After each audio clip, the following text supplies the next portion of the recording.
little over 7 years ago, after 39 excruciating hours, birth plan thrown out the window, birth, I held in my arms for just a moment a 6-pound miracle.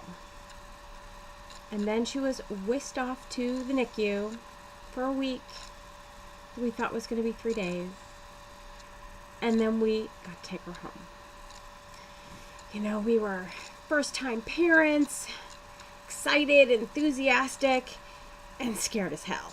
And we stuck her in the car seat that had been well inspected by the hospital staff and put her in the car for our hour-long journey from the hospital to our house. My little angel screamed the whole way, the whole hour, top of her lungs, blood-curdling scream. Nothing I could do would make her stop. Nothing I could do would calm her down. Nothing I knew how to do, in my first 10 days of being a parent, could soothe her. And I knew right then and there that I was in for a roller coaster. It didn't stop in that first hour drive. No, it didn't. She screamed mornings, noon, and at night, all night. So I thought, being the book reader that I am, I would pick up a book and figure out how to train my kid to sleep. Yeah, so I could finally get some sleep. So this one book that I read said, well, make a chart and mark down each time that your child wakes up and how long it takes you to get her back to sleep. Blah, blah, blah. So I'm like, all right, cool. I'm trainable. I can do that. 28 times. Yep, one night. 28 times my little angel was awake, screaming, screaming, screaming. This went on for a year, at least. I don't know. It's all blurry now. I try to block it out of my head. All that happened in that first year of her life. But here's what happened. As I was slowly, or maybe quickly, losing my sanity, I decided to start a blog. Because that's who I am. I'm a writer, and I write things down to express myself and to get through things and to work through my stuff. I started a blog, and I started talking about my screamy kid. And I kept asking, when is this going to stop? Is this normal? Do all kids scream like this? Apparently they don't, because I now know my sister's kids and my sister-in-law's kids, and yeah, they don't scream at all. I just got lucky. But what happened with that blog was that moms of other super screamy kids started connecting with me. They heard my story and they said, holy crap, that's my story too. What are you doing? How are you getting through this? What is the solution? And we started connecting. And it was pretty awesome. And about a year into this amazing parenting journey that I was on, my husband cornered me in the kitchen one day. I haven't had any sleep in a year, and I'm blogging a little bit and trying to make a little bit of money with my blog. And he looks at me in the face, and my kid's screaming in the living room, and he says, you know what, Jackie? You need to get a job. What? The first thing I did was panic and run away and start crying. That is not my plan. I had no plans to go back to work, to a job. But underlying all of my logical thinking about this whole job thing was the thought that who on this earth is going to be able to take care of my screamy kid? Her grandmother. I love my mom, and she loves her grandchild. But at that stage in life, no way. She wouldn't even take her for an hour because all she did was scream. So I'm thinking, who on earth is going to take care of this screamy kid? There was no one. It was all me. My husband, he couldn't take care of the screamy kid. Me. I was the only one. And so, when he tells me that you have to leave this house and get a job, I panic. I'm like, there's no way. It's just not going to be able to happen. So in that moment, I made a decision. I made a decision to stop messing around and to start making money on the internet. For real. Quit, fooling around, piddle farting here and there, and just do it. And I put my nose to the grindstone. I put my kiddo in a sling and I nursed her while I was typing. It was all out. Like, I did what I had to do. And I started making a little bit of money. I made enough money that when I did the figures, and my husband's a figures kind of guy, when I showed him the figures about what I was making and what it would cost for me to put her in daycare, pay, gas, to get back and forth to work, that I was actually making more money, even though it wasn't that much, than I would come out with if I went and got a job. So, that was good. And he got off my back. But I knew as soon as I started making a little bit of money that I could do more. I could do bigger. I could do better. And I knew I could do it. And I just had to start helping other people do it so that I could do it. And that's when I started a new blog. And it wasn't no more about my screamy kid, although sometimes she made her way into that blog as well. But it was about how you can make money blogging. I was doing it. So I was sharing what I knew and what I was learning along the way. And I started building this community of people who looked up to me, who thought, like, I had it all. But here I am, like, nursing a non-screamy kid, trying to type my blog posts out, trying to keep the house clean, trying to take care of everything. Meanwhile, still not sleeping more than a couple hours a night, basically losing the plot. Losing it. And then she turned about 3. She was 3. And we decided that we were going to send her to preschool. God help me. I was terrified. Terrified. I was like, if she is that bad here, not bad, but super screamy and really difficult, very headstrong. She's got her own plan, man. What is she going to do if I send her to preschool? Well, I'll tell you what she did. The first week of school, she slapped the teacher across the face. Proud mommy moment. Yeah. But as she went through school, she started learning the boundaries. She started learning how to behave and how to better interact with people and kids and grown-ups and authority. And things went smoothly, and she started to thrive. And my business started to thrive a little more. But the thing was, it was up and down. One month I'd have a great month, and then the next month I'd have a crap month, and then there was all the stuff that I didn't know how to do, and I didn't want to learn how to do.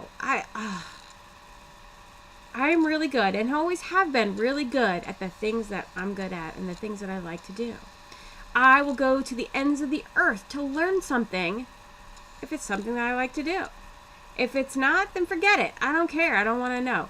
Well, the problem in business is if, like, the funnel and the whole making money part aren't the parts you like to do, yeah, you don't really make so much money. So here I am blogging. I'm blogging. I'm helping people learn how to blog, and I'm helping people learn how to create a community, and I hate it. Yep, I dread turning on the computer in the morning. I dread all the stupid stuff you got to do to rank in Google, to get more viewers on your blog, to drive more traffic. I hated it. It was a chore. I didn't want to do it. It was like worse than having a job because it never ended. Because my computer is always in the house. It's always in front of me. It's always calling me to work because it's always here. So I didn't get nights and weekends off. Like, I worked all the time, hours and hours a day. And then I felt terrible because Hannah's already in school. So I'm like, okay, great, I'll work while she's at school, and then we'll have all this wonderful quality time when she's home. Yeah, no. I just kept working and working because I knew that if I just kept doing it, that I would succeed. And if I just learned one more thing, that would be it, and I would succeed. And I would make the money that I knew was possible. The problem was I was completely unhappy. And you know what they say, when mama's not happy, ain't nobody happy. And that's kind of what it was like at the Lee house during those times. And then I decided, forget it. I'm just not going to do this anymore. I just can't even do this anymore. I'm going to go a whole different direction. I'm going to do a whole different thing. I'm going to involve myself in something else. So I did, and it worked a little bit, kind of like everything else that I've done. It works a little bit, but a little bit isn't enough. A little bit is not enough.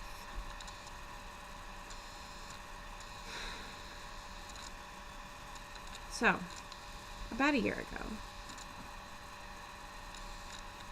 I saw something online, and I was like, oh God, here comes another one of those schemy, stupid things. Just never gonna do that. I've got this other thing going on here. Just not gonna do that. That's just bad. Bad news. I'm gonna make sure I warn everyone else that they shouldn't do that either. Yeah.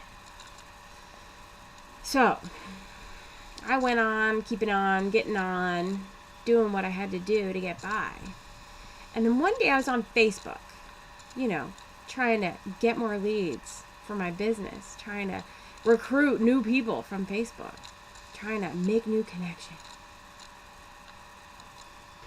I've been through tons and tons of Facebook training. I knew what I was doing. I just hated doing it. Again, I was stuck in a place where I was doing enough to make money, but miserable doing it. And I met this mom in a Facebook group while I was trying to prospect her. She was just going about telling her story, telling what she's doing and how she's doing it and the results that she was getting. And I clicked over to a blog post of hers one day from the group and realized that she was using this platform that I'd been like, oh no, you can never do that. Don't ever do that. But she was doing it in a way that made me smile because I could see myself using it in that way. And the thing was that she wasn't just getting by. She was killing it. What was she doing? Sharing her story, telling about her life, blogging, living, blogging. And I was like, wow, I could totally see myself doing that. So I did. And then originally I did it just so I could promote my other thing, but soon realized that writing and blogging, telling stories and helping other people tell their story, that's my passion. That's what I wanted to be doing. So I kind of fell back in. It was really exciting because I could see that you could tell any story.